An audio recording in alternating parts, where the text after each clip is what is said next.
को करना पड़ता है। चलिए 12 बज चुके हैं, सारे विद्यार्थी फटाफट आ जाएं।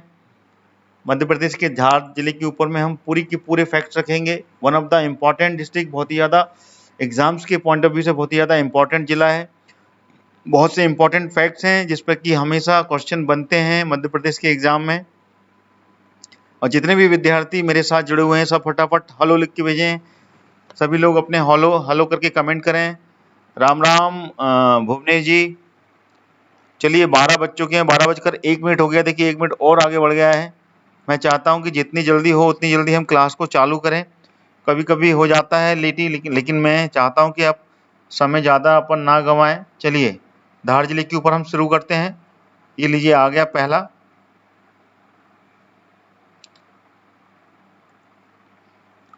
पहली स्लाइड आ गई आपके सामने, धार जिला। चलिए धार जिला मध्य प्रदेश के उत्तर पश्चिम क्षेत्र में है ये धार जिला। हेलो सुरेश जी, हेलो सलोनी जी, हेलो दिनेश मिनावा जी। चलिए शुरू करें।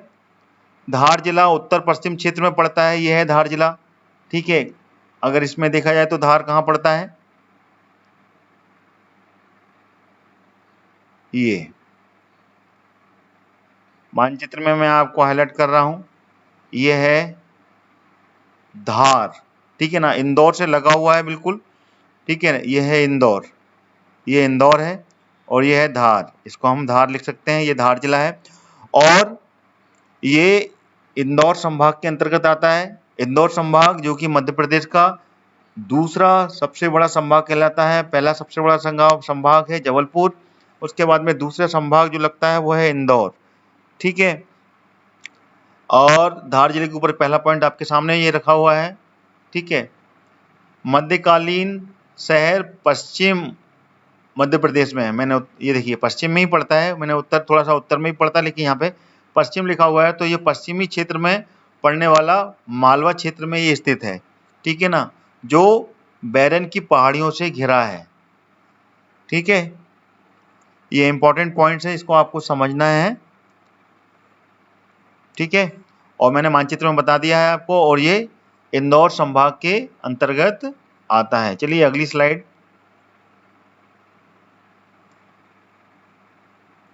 मैंने बता दिया आपको इंदौर संभाग के अंतर्गत आने वाला धार जिला। ठीक है ना, इसका जो प्राचीन नाम था वो था धारा नगरी के नाम से ये जाना जाता था। चलिए अगला पॉइंट,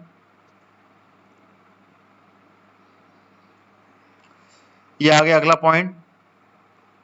इस धारा नगरी की स्थापना परमार वंश के राजा भोज ने की थी। ठीक है ना, राजा भोज यहाँ पर राज किया था। ठीक है ना, और यहाँ पे परमार वंश बोल सकते हैं, यहाँ पे राजा भोज तो आने वाले शासक थे। ठीक है ना, परमार वंश की ये राजधानी थी, इतना आप याद रखना, परमार वंश की ये राजधानी थी। ठीक है, परमार वंश ने यहीं से शासन किया था। कब से किया था, 1000 ईस्वी से लेके 1285 ईस्वी तक परमार वंश का राज रहा यहाँ पर, और उन्होंने धार जिले को अपनी राजधानी बनाया था। भोपाल का जो बड़ा तालाब है, भोपाल में जो भोपाल शहर को बसाया था वो राजा भोज ने ही बसाया था, और बड़े तालाब का निर्माण भी राजा भोज ने करवाया था। ठीक है, चलिए अगला पॉइंट आ गया, ये है धार जिले का पूरा मानचित्र। ये पूरा है धार जिला। ठीक है, और धार जिले का जो मुख्यालय है वो धारी है, और ये इंदौर संभाग के अंतर्गत आता है। ठीक है,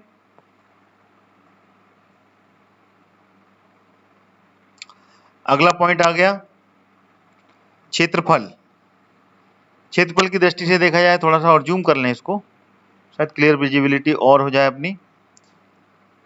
चलिए, क्षेत्रफल इसका है 8153 8153 स्क्वायर किलोमीटर की क्षेत्र में ये फैला हुआ है। ठीक है,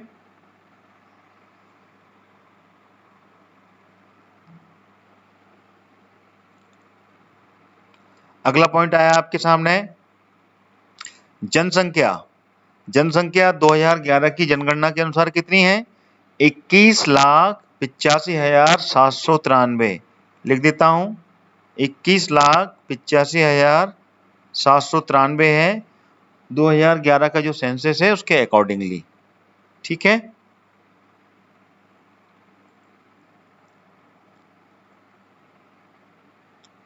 अगला पॉइंट आ गया। धार जिले का जो लिंगानुपात है वो है 964।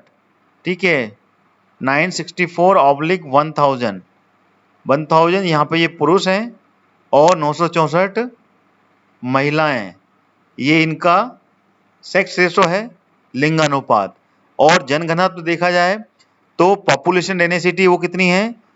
268 पर स्क्वायर किलोमीटर। पर स्क्वायर किलोमीटर में जो यहाँ पर जनसंख्या निवास करती है वो है 268। ठीक है,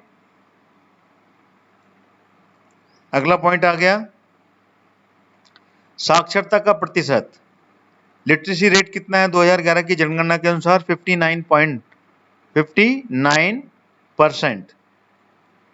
ठीक है, hello Madhu ji, welcome to the study concept channel. चलिए अगला पॉइंट आ गया, अनुसूचित जाति का प्रतिशत। देखिए ये जो क्षेत्र है यहाँ पर अनुसूचित जाति और अनुसूचित जनजाति के क्षेत्र का ये जिला कहलाता है, तो उसके बारे में भी जानना बहुत ज़्यादा जरूरी है। अनुसूचित जाति का जो प्रतिशत है वो है 6.7%। 6.7% यहाँ पर अनुसूचित जाति यानी कि SC कैटेगरी के लोग यहाँ पर जो रहते हैं, अनुसूचित जाति के लोग, उनका जो प्रतिशत है वो है 6.7%। बहुत ही ज़्यादा इंपॉर्टेंट है, रेशो के बारे में हमेशा पूछते हैं, इसलिए इसको आपको ध्यान रखना पड़ेगा। ठीक है, चलिए अगला पॉइंट लेते हैं। ये आ गया अगला पॉइंट आपके पास, अनुसूचित जनजाति। अब आ गया ST। तो ST का जो रेशो है वो सबसे अधिक है यहाँ पर। ठीक है, ध्यान रखिएगा, 55.9% यहाँ पर ST के लोग रहते हैं। ठीक है ना, कंपैरेटिवली टू SC के माध्यम से देखा जाए तो यहाँ पे ST शेड्यूल्ड ट्राइब जो है वो 55.9%, यानी कि टोटल अगर 100% देखा जाए तो 100% में से 55.9% ये ST यहाँ पर रहते हैं और 6.7% यहाँ पर SC निवास करते हैं। बाकी जनरल और OBC ये दोनों कैटेगरी, इन दोनों को जोड़ने के बाद में जो बाकी का परसेंटेज बनता है उनका रेशो है यहाँ पर। ठीक है ना, तो सबसे ज्यादा जो जनसंख्या निवास करती है वो ST की करती है, 55.9% शेड्यूल्ड ट्राइब की। ये लिए अगला पॉइंट आ गया,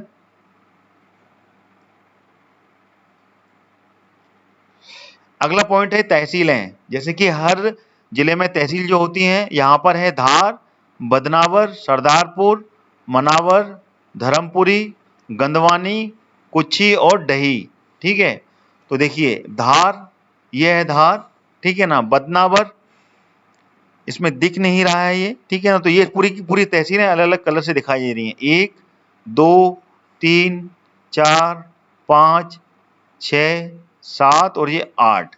ठीक है ना, तो यहाँ पर भी पूरी 8 तहसीलों के बारे में मैंने अभी आपको जानकारी दी है। ये अगला पॉइंट आ गया, भुवनेश जी बता रहे हैं ज्ञानदूत परियोजना और सर्वाधिक जनजाति वाला क्षेत्र। जी बिल्कुल, ज्ञानदूत परियोजना यहीं से चालू की गई थी, बिल्कुल सही कह रहे हैं आप।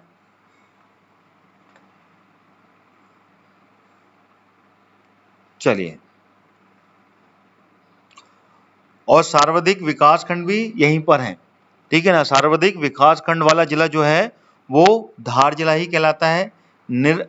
निसरपुर, बागी, डही, मनावर, धर्मपुरी, गंदवानी और बकानेर, तो सबसे सर्वाधिक जो विकास खंड है वो धार जिले में ही है।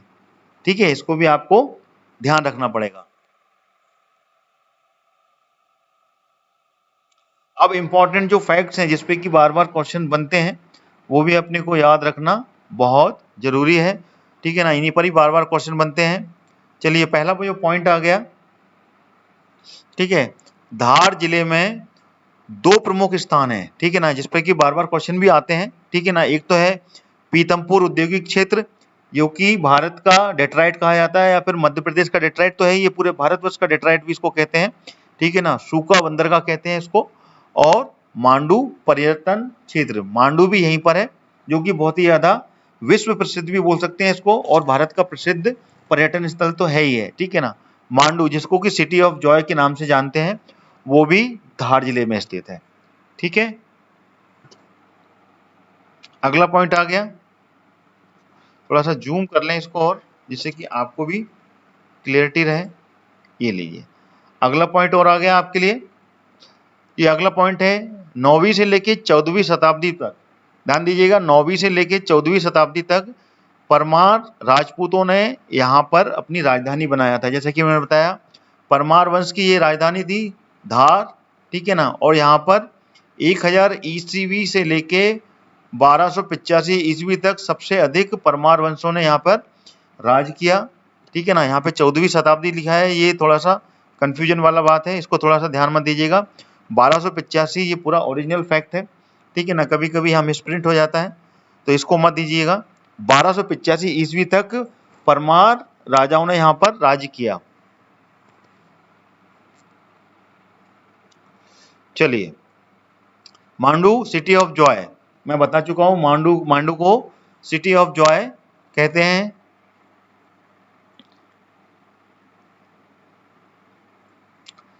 इस जिले में जो नदी बहती हैं वो कौन कौन सी हैं? नर्मदा, माही और चंबल, ये तीनों नदियां यहाँ से निकलती हैं। देखिए माही नदी तो धार जिले से ही इसका उद्गम है, इसका जो उद्गम है वो धार जिले से ही है, लेकिन नर्मदा नदी इसी जिले से होकर बहती है और चंबल नदी भी यहीं से होकर आगे बढ़ती है, ठीक है ना। तो ये दोनों नदियां यहाँ से आगे बढ़ती हैं, और नर्मदा नदी दक्षिण में सतपुड़ा की पहाड़ियां जो लगी हुई हैं, सतपुड़ा का क्षेत्र है, ठीक है ना, वहां से निकलती है। और चंबल नदी ऊपर उत्तर पश्चिम की ओर आगे बढ़ जाती है, जो कि धार से ऊपर में मंदसौर फिर नीमच से होती हुई आगे चली जाती है, ठीक है। और माही नदी यहाँ से इसका उद्गम है धार जिले से, ठीक है। 18 अगला पॉइंट आ गया, 1818 में खोजी गई जो बाघ की गुफाएं हैं, धार जिले में बाघ की गुफाएं हैं, मैं पहले भी आपको बता चुका हूं, ठीक है ना। एग्जाम जब MCQ सीरीज चल रही थी मैंने इसके ऊपर क्वेश्चन भी रखा था, बाघ की गुफाएं कहां पर है, तो वह है धार जिले में, ठीक है। इसकी खोज की गई थी 1818 में, ठीक है ना। और ये धार जिले में है, जो कि अजंता और एलोरा की जो गुफाएं हैं उसकी तर्ज पर बनी हुई, यानी कि जो औरंगाबाद में ये गुफाएं हैं अजंता और एलोरा की, ठीक है ना, उसके तर्ज पर ये गुफाएं बनी हुई हैं। और यहाँ पर भी वही सब सारी विशेषताएं मिलेंगी जो अजंता और एलोरा में मिलती हैं, सेम बेसिस पे बनाई गई हैं बाघ की गुफाएं। और 1818 में ब्रिटिश काल के दौरान इसकी खोज की गई थी, और ये बाघ की गुफाएं गुप्तकालीन हैं, गुप्तकालीन, ठीक है ना, गुप्त वंशों ने इसका निर्माण करवाया था और गुप्तकालीन गुफाएं कहलाती हैं ये, ठीक है, बाघ की गुफाएं।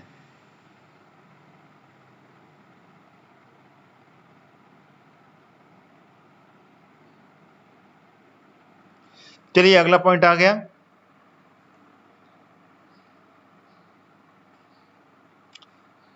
आप अपने कमेंट्स जरूर देते हैं कि आपको क्लियर हो रहा है, जिससे कि मुझे पता चले कि आप सब लाइव हैं मेरे साथ में, थोड़ा सा कंफ्यूजन क्रिएट ना हो, ठीक है। चलिए अगला पॉइंट, 14वीं शताब्दी के आसपास सुल्तान मोहम्मद बिन तुगलक द्वारा लाल पत्थरों से, लाल जो बलुआ पत्थर है उससे निर्मित किया गया धार का किला, जो धार का किला है वो 14वीं शताब्दी में सुल्तान मोहम्मद बिन तुगलक ने इसको बनवाया था। परमार वंश के खत्म होने के बाद में, ठीक है ना, उसके बाद में यहाँ पर मोहम्मद बिन तुगलक ने धार का किला, यानी कि तुगलक वंश का यहाँ पर राज रहा, और धार के किले का निर्माण मोहम्मद बिन तुगलक ने यहाँ पर बलुआ पत्थर, लाल बलुआ पत्थर से इसका निर्माण करवाया था। अगला पॉइंट आ गया फड़के स्टूडियो, बहुत ही इंपॉर्टेंट है, क्वेश्चन बनता है इसका।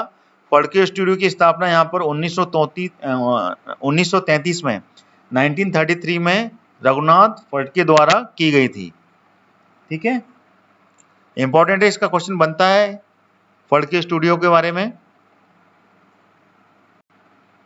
अगला पॉइंट धार्मिक स्थल, प्रसिद्ध जैन तीर्थ स्थल मोहनखेड़ा, भोजशाला, कालिका माता मंदिर, अमझरा में स्थित शिव मंदिर, लक्ष्मी नारायण चतुर्भुज मंदिर और बदनावर का शिव मंदिर, ये सारे इंपॉर्टेंट प्लेस हैं। भोजशाला जिसका कि आपको आए दिन एग्जाम पेपरों में, न्यूज़पेपर्स में न्यूज़ बनती है इसकी। ठीक है ना, ये भोजशाला बहुत ही ज्यादा इंपॉर्टेंट है, ये यहीं पर है धार में। ठीक है, प्रसिद्ध जैन मंदिर मोहनखेड़ा भी यहीं पर है। ठीक है, और यहाँ पर इंपॉर्टेंट अगर पर्यटन स्थलों के बारे में बात की जाए तो हुसंग शाह का मकबरा भी यहीं पर है मांडू में, जहाज महल ये भी मांडू में है, और बाकी गुफाओं के बारे में तो मैं आपको बता चुका हूँ। तो इन सब के बारे में मैं भी आपको आगे बताऊंगा कि कौन कौन से पर्यटन स्थल इसके आगे आपको मिलेंगे। ठीक है ना, ये धार्मिक स्थल हो गए, अब शायद आगे पर्यटन स्थलों के बारे में आपको जानकारी मिलेगी। ये देखिए पर्यटन स्थल, ठीक है ना, धार का मांडू विश्व विख्यात पर्यटन स्थल है। यहाँ पर जहाज महल, हिंडोला महल, असरपी महल, रानी रूपमती महल, ये इंपॉर्टेंट महल है। ठीक है ना, बहुत ही ज्यादा इंपॉर्टेंट है। अच्छा, इसमें जो हिंडोला महल है इसका निर्माण गयासुद्दीन तुगलक ने, ठीक है ना, ये आपको ध्यान रखना है, गयासुद्दीन तुगलक ने इसका निर्माण करवाया था। ठीक है ना, हिंडोला महल का निर्माण गयासुद्दीन तुगलक ने करवाया था। और इसी तरीके से यहाँ पे हुसंग शाह का मकबरा भी है। ठीक है, और बाज बहादुर और रानी रूपमती का ये प्रणय स्थल ही भी रहा है मांडू। ठीक है, रानी रूपमती और बाज बहादुर, ठीक है ना, इन दोनों का ये मांडू जो है ये इनका प्रणय स्थली भी बोला जाता है। ठीक है ना, इन दोनों की मोहब्बतों की चर्चा यहाँ पे हुई है और ये दोनों का प्रणय स्थली मांडू को कहा जाता है। चलिए आगे बढ़ते हैं।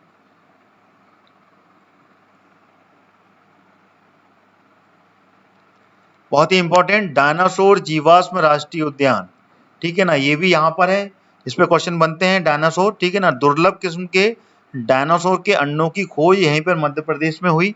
ठीक है ना, जिनके संरक्षण के लिए 2010 में नवीन डायनासोर जीवाश्म राष्ट्रीय उद्यान की स्थापना धार जिले में की गई। ठीक है,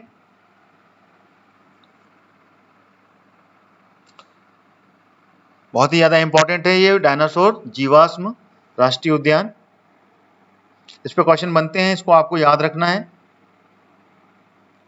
चलिए अगला पॉइंट आ गया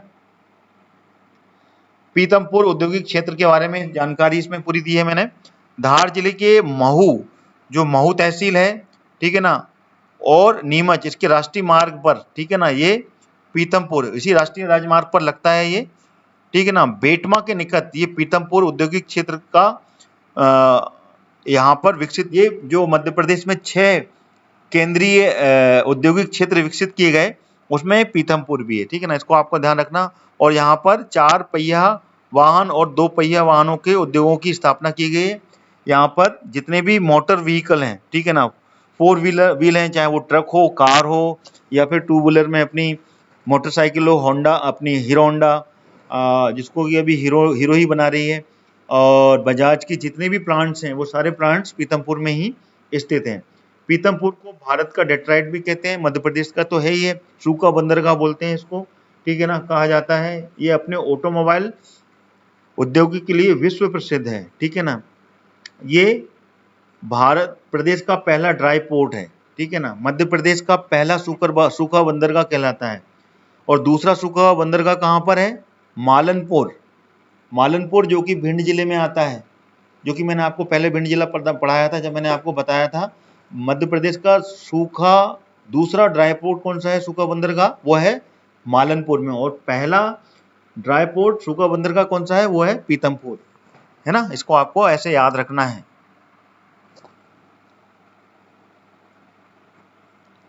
चलिए अगला पॉइंट है सरदारपुर में खरमोर पक्षियों का संरक्षण होता है। खरमोर जो पक्षी है जो विलुप्त हो रहे हैं उनका संरक्षण सरदारपुर का जो सरदारपुर अभ्यारण्य है, ठीक है ना, वहां पे इसका संरक्षण किया जाता है, ठीक है ना। और सरदारपुर जो अभ्यारण्य है इसकी स्थापना कब की गई थी, बताएं आप लोग। सरदारपुर अभ्यारण्य की स्थापना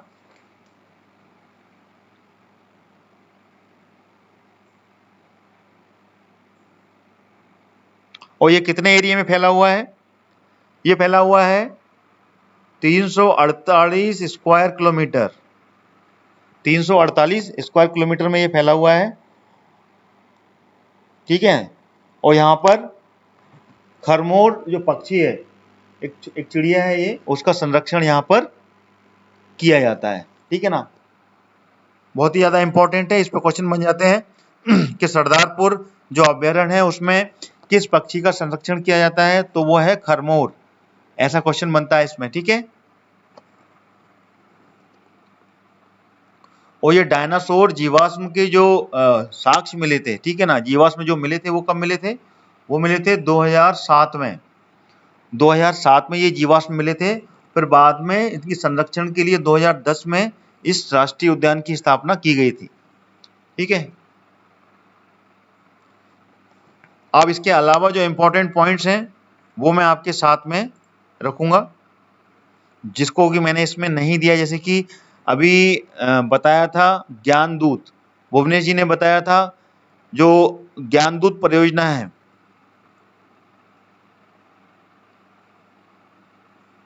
ज्ञानदूत परियोजना, इसकी जो शुरुआत की गई थी, इसकी शुरुआत यहीं से की गई थी, मध्य प्रदेश में ज्ञानदूत परियोजना की जो शुरुआत की गई थी वो धार जिले से की गई थी। और एक और पॉइंट है, एक पॉइंट तो मैंने बता दिया, एक पॉइंट और है, भारत का पहला ऑटो टेस्टिंग ट्रैक, ठीक है, भारत का पहला ऑटो टेस्टिंग जो ट्रैक है वो धार जिले में ही है। पूरे भारत का पहला ऑटो टेस्टिंग ट्रैक यहीं पे खोला गया था, ठीक है। और इसके अलावा यहाँ पर राजा भोज के द्वारा जो सरस्वती मंदिर है, ठीक है ना, वो भोजशाला में बनाया गया है। भोजशाला जो है वो सरस्वती मंदिर के लिए प्रसिद्ध है। यहाँ पर राजा भोज के द्वारा सरस्वती मंदिर का निर्माण करवाया गया था। सरस्वती मंदिर है यहाँ पर भोजशाला में, ठीक है। अगला पॉइंट मोहनखेड़ा में यहाँ पर जैन तीर्थ की, जो जैन धर्म है, जैन तीर्थ की 16 फीट की प्रतिमा आदिनाथ की मूर्ति यहाँ पर स्थित है, ठीक है ना। 16 फीट की आदिनाथ की मूर्ति यहाँ पर स्थित है। अगला पॉइंट एक और जो इसके साथ में नहीं जुड़े हुए हैं वो मैं आपको बता रहा हूं अलग से, ठीक है ना।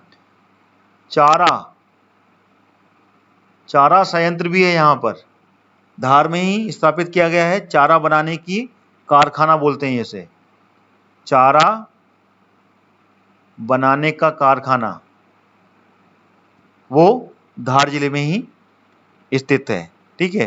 पुरातात्विक जनजातीय सांस्कृतिक म्यूजियम, ठीक है ना। अगला पॉइंट इसको भी याद रखिएगा,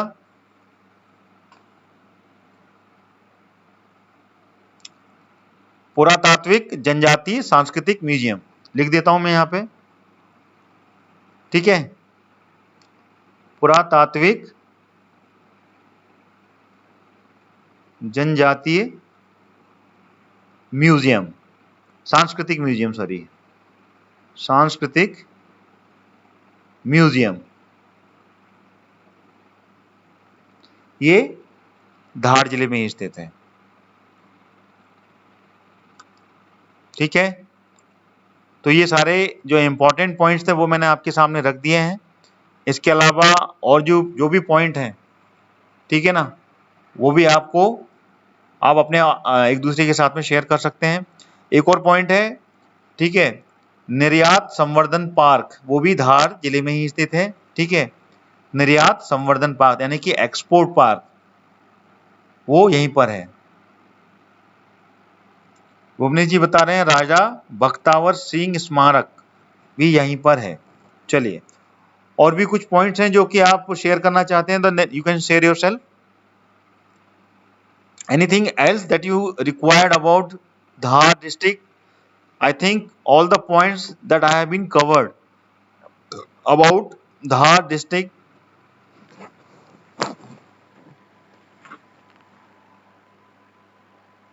बताएं।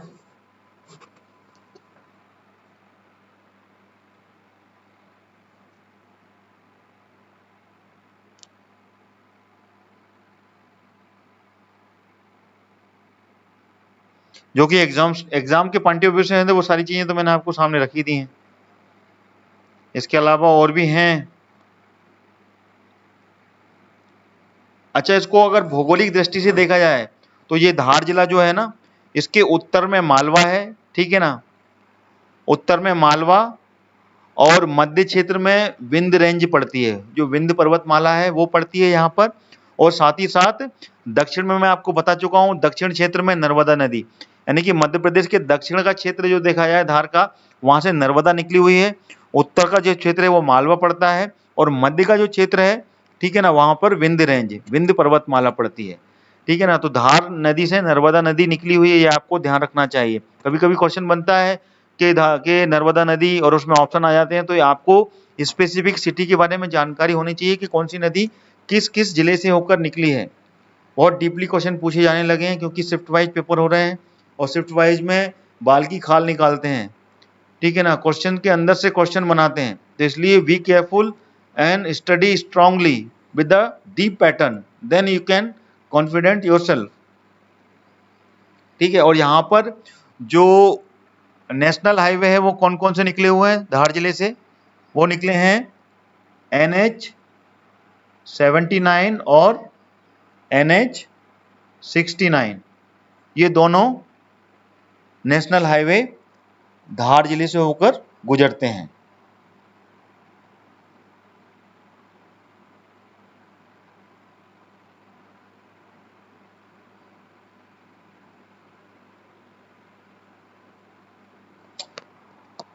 इसके अलावा और भी पॉइंट जो भी हैं आप बता दीजिए यहाँ पर, आई एम वेटिंग, अगर कुछ छूट रहा है तो।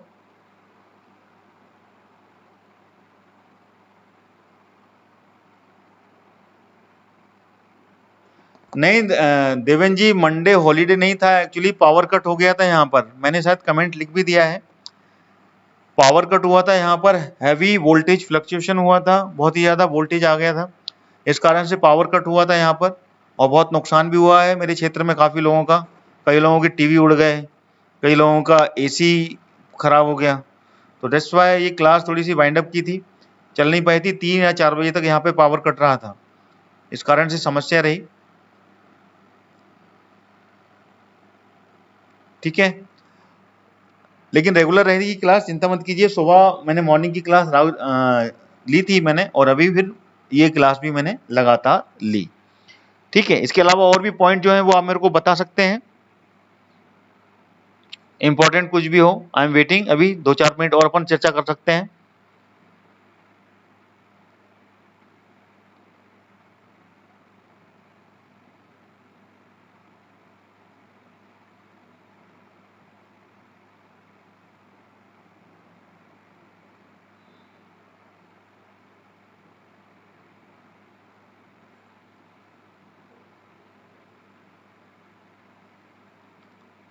वंदना ककोदिया जी पूछ रहे हैं हम कहाँ से हैं। मैंने पहले भी शायद आप लोगों को बताया है कई लाइव क्लास में, I am from Bhopal, actually Bhopal से हूं मैं, और भोपाल से ही मैं ये क्लास को ऑपरेट करता हूं।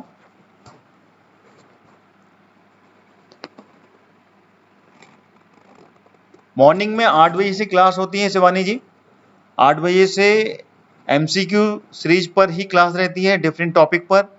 अभी एशियन हिस्ट्री ऑफ इंडिया उस पर क्लास चल रही है, और कल उसकी आखिरी MCQ सीरीज रहेगी, 20-20 क्वेश्चन लेते हैं और उसके सभी फैक्ट्स पर हम उसमें चर्चा करते हैं, जो भी उसमें ऑप्शन आते हैं, और सारे फैक्ट्स रखते हैं उसमें, और उसमें आप भी अपने पॉइंट्स रख सकते हैं डेफिनेटली, उस पर भी मैं क्वेश्चन पे जवाब दूंगा। और दोपहर में 12 बजे ये मध्य प्रदेश की क्लास रहती है। पीडीएफ कहाँ से मिलेगा? पीडीएफ का लिंक मैं अभी डाल देता हूँ आपके पास में, ठीक है ना, आप वहाँ से पीडीएफ डाउनलोड कर सकते हैं। मध्य प्रदेश की पीडीएफ मैं अभी दे देता हूँ आपको।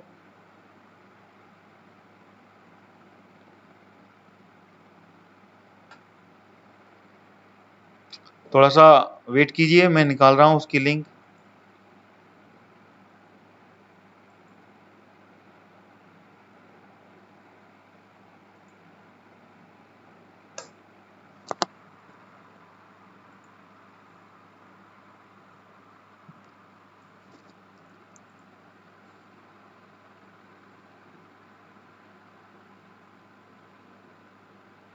Thank you Madhu ji.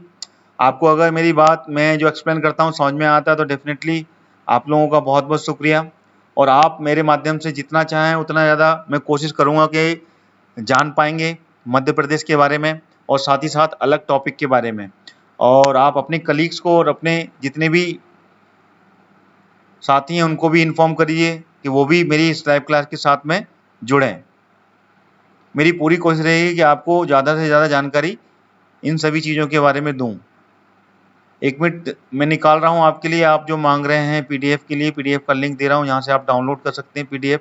उसमें पूरे के पूरे 52 डिस्ट्रिक्ट्स हैं जिसके बारे में मैंने पूरा का पूरा लिंक क्रिएट किया हुआ है। वहाँ से आप पूरी की पूरी एक बंच है जिसमें 52 जिलों की पीडीएफ लगी हुई हैं, वहाँ से आप डाउनलोड कर सकते हैं।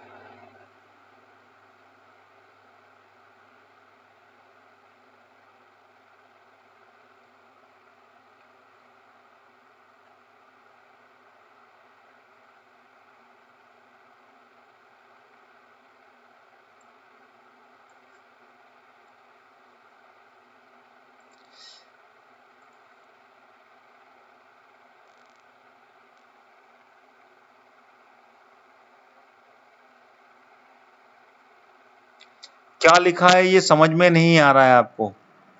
मैंने एक्सप्लेन किया, एक्चुअली जल्दी जल्दी में लिख नहीं पाता हूं मैंने आपको वर्बली एक्सप्लेन किया है, that you can listen carefully. देखिए इसमें भोजशाला मंदिर भोजशाला में सरस्वती मंदिर का निर्माण किया गया है, ठीक है ना। मोहनखेड़ा में जैन तीर्थ का 16 फीट का आदिनाथ का मंदिर है, ठीक है। चारा संयंत्र है धार जिले में, और इन सभी के बारे में मैंने पीडीएफ का लिंक डाल दिया है। There you can from that link you can download that PDF.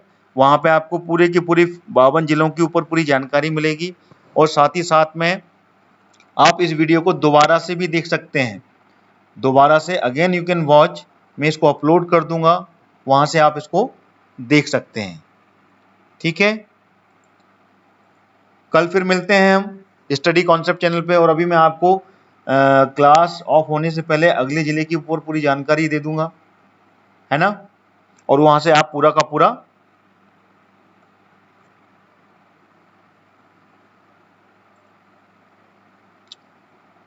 अगले जिले के ऊपर में आप देख पाएंगे पूरा का पूरा डिटेल।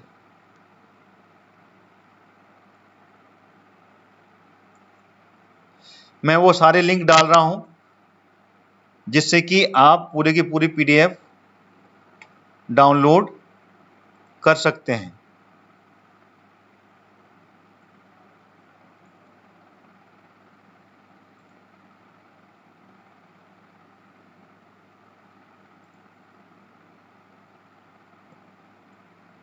मध्य प्रदेश की नदियों के ऊपर भी पूरा का पूरा मेरे पास में पीडीएफ है, वो भी मैं उसका भी लिंक भी डाल रहा हूं आपको।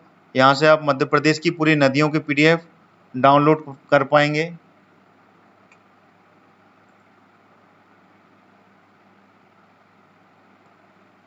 ठीक है। तो मैंने आपको मैक्सिमम डाल दिए हैं लिंक, और भी आप लिंक होंगे वो डेफिनेटली मैं धीमे धीमे करके आपको डालूंगा। बहुत सारी पीडीएफ है जो कि मैंने डाल के रखे हैं। गुड आफ्टरनून ईशू जी, चलिए thank you so much to joining this class. कल फिर मिलते हैं अगले जिले के ऊपर, और उसमें अगले जिले के ऊपर चर्चा करेंगे। उसका मैं लिंक अभी कमेंट में बता दूंगा कि कौन सा जिला आगे हम करेंगे क्योंकि अल्फ़ाबेटिकल ऑर्डर में चल रहे हैं तो डी चल रहा है, तो डी का अगला जो जिला अगर होगा तो वो पढ़ेंगे, नहीं तो फिर ई पर आ जाएंगे, एफ पर आ जाएंगे, इस तरीके से। ठीक है, तो thank you so much to all of you. और जाते जाते मेरी क्लास को लाइक जरूर करें और सब्सक्राइब कर लें जो भी नए विद्यार्थी हैं मेरे इस स्टडी कॉन्सेप्ट चैनल को ऑल नोटिफिकेशन के साथ में। Thank you so much to all of you.